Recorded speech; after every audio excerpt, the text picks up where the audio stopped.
This marks the second local dermatology congress, and participating skin doctor Nita Haitembu says the event has grown visibly to become an inclusive and welcoming space for dermatologists and general practitioners alike.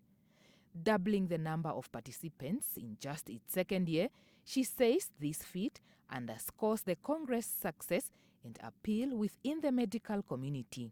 The aim of the Congress really by itself is just so we go through different subjects of dermatology, different topics are presented by our colleagues who have studied the certain topics, then they want to present to us. But the presentation today, we also invited our colleagues who are general practitioners. It's not just for the dermatologists, but this is under the auspice or hosted by Dermatology Society of Namibia.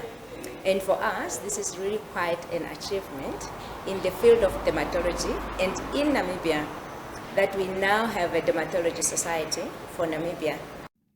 Dr. Slen Shorthorn, who shared information on the condition actin keratosis, said the condition, also known solar keratosis, is characterized by a precancerous area of thick, scaly or crusty skin and is typically induced by exposure to ultra. Warning signs include rough, dry or scaly patches of skin, she said, suggesting a number of ways to treat it, including cryotherapy, topical creams and gels like Fluoracell. As a general measure, she urged people to make use of sunscreen and avoid direct sun exposure as much as possible. My practice, I look at prevention, preparation and treatment. So I'm going to start with prevention and the 4 pillars: sunscreen, as we've heard earlier, sun avoidance that we've heard earlier. I'm going to just quickly mention nicotinamide and acetretin.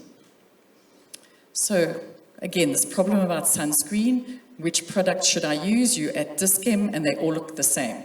I don't know which one I should use. So we've got to try and advise our patients which sunscreen is the best. So what's your ideal sunscreen? So we, as dermatologists, like to say at least an SPF of 30, and in fact, we are now promoting SPF 50, especially in your fair skin patients. There are certain regulations in South Africa especially. I think Namibia falls into the same bracket. We go according to EU regulations.